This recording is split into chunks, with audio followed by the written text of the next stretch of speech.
propose un extrait d'une homélie de Ovan Mandakuni qui a vécu entre 420 et 490. C'est une homélie sur l'amour de Dieu bien sûr. Dieu est amour.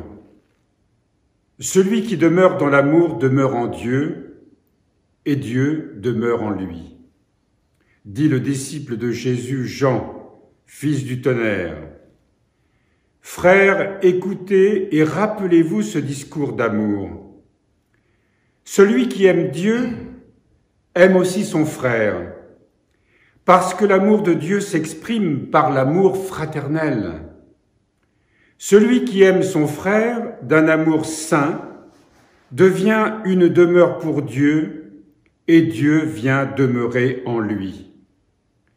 Car le Seigneur nous a aimés et nous a envoyé l'Esprit de vérité, afin qu'il demeure en nous et qu'il unisse nos esprits limités à l'Esprit infini de Dieu. Et comme il nous a aimés, il attend que nous nous aimions les uns les autres du même amour. Vois comme l'amour est précieux aux yeux de Dieu, et comme il rend l'homme semblable à Dieu. Dieu s'est fait homme par amour, et il a montré aux hommes qu'ils deviendront semblables à lui par amour. Nous le savons,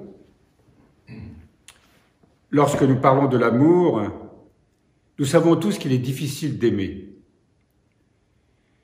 Il est d'autant plus difficile d'aimer que si nous n'apprenons pas à nous laisser aimer par Dieu, nous ne pourrons jamais véritablement aimer notre prochain. Parce que se laisser aimer par Dieu signifiera forcément se laisser sanctifier.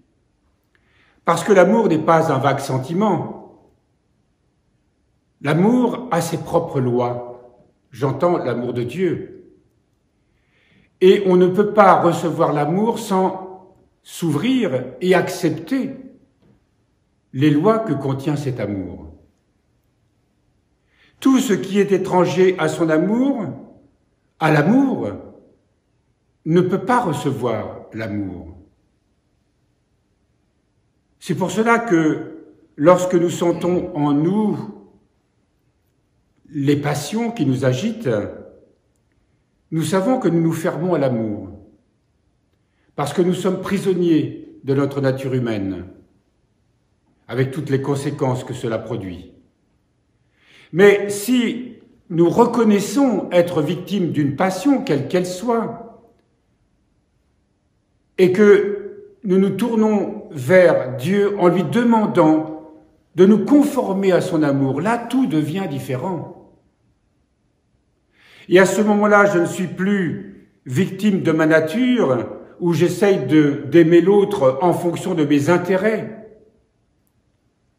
en fonction de mon égoïsme.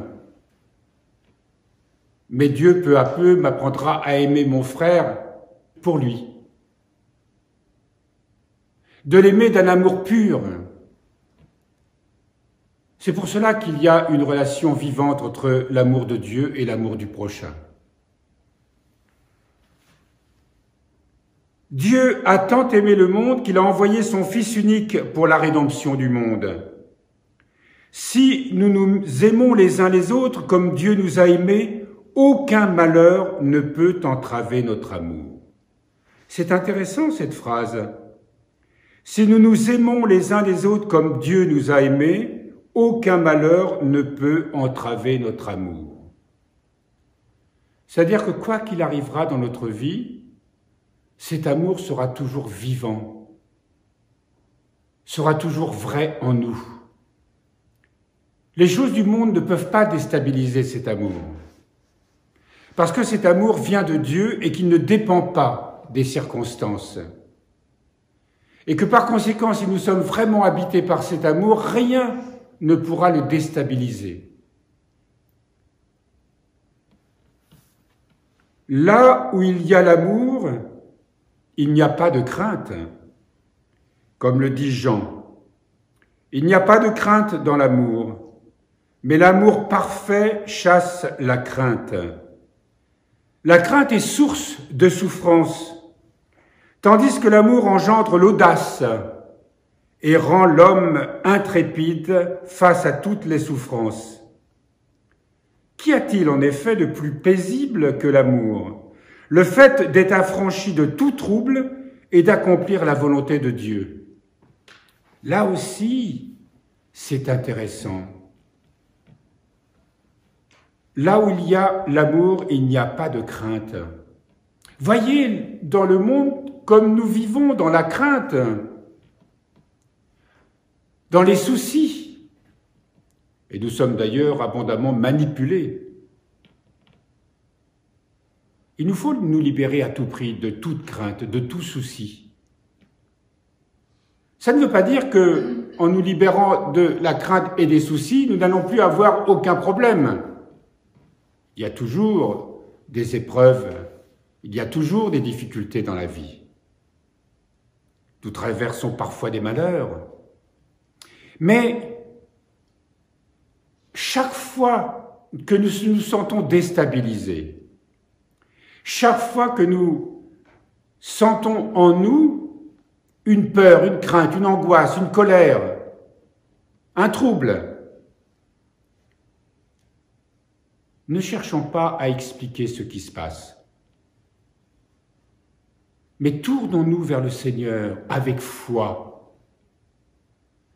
Avec cette foi qui est remplie de l'espérance que Dieu écoute toujours notre prière. Et la première chose que nous avons à faire, c'est de retrouver la paix que nous avons perdue. Que cette crainte, que cette peur, que cette angoisse s'efface. Et nous nous maintenons dans cette prière avec persévérance tant que nous n'avons pas retrouvé cette paix intérieure. C'est très important. Sinon, eh bien, nous serons esclaves de cette tyrannie.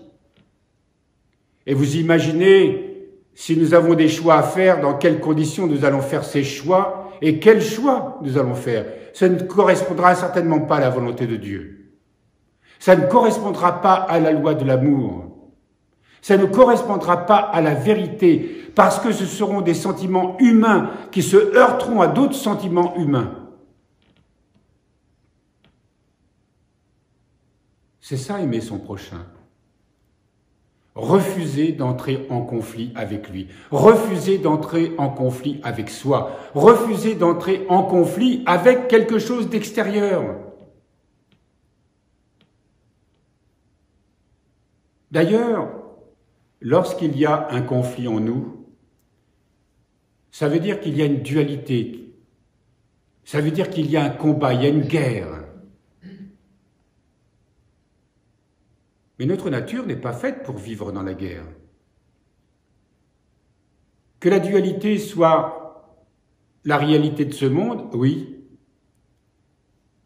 Mais elle ne s'exprime que pour retrouver la Trinité. Il nous a été donné ce discernement, cette intelligence, que chaque fois qu'il y a quelque chose qui tiraille en nous, de le réconcilier avec Dieu.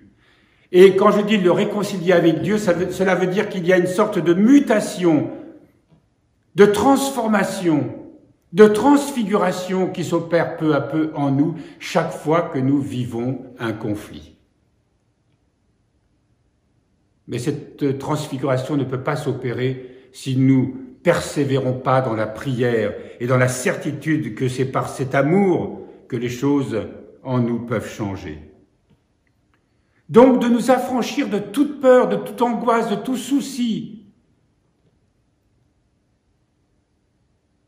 Et vous imaginez qu'avec cette force intérieure, combien il sera beaucoup plus facile d'affronter les difficultés de la vie. L'amour est la clé du royaume et le chemin de la vie éternelle. L'amour fait des hommes des fils de Dieu et des héritiers du royaume des cieux.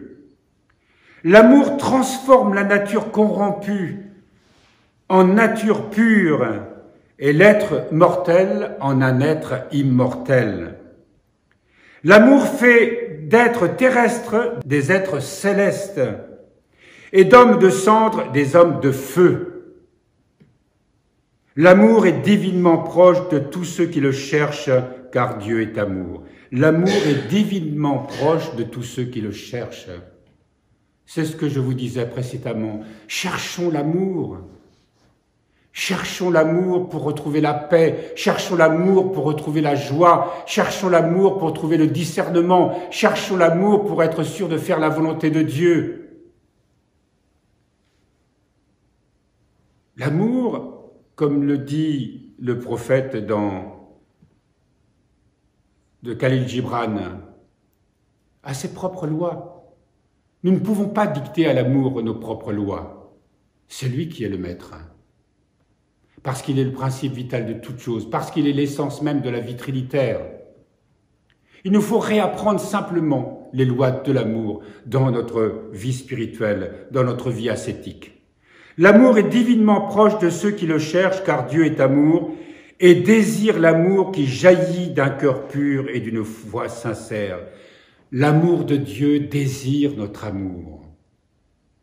Et il désire que notre amour soit pur. C'est mystérieux, ça, n'est-ce pas?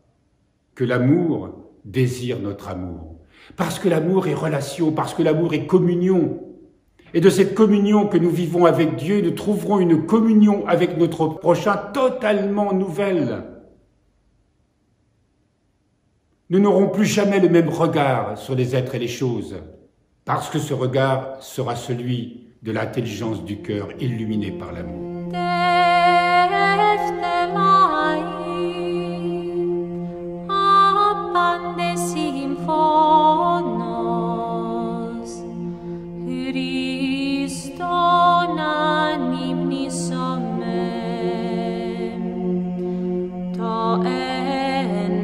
Baptism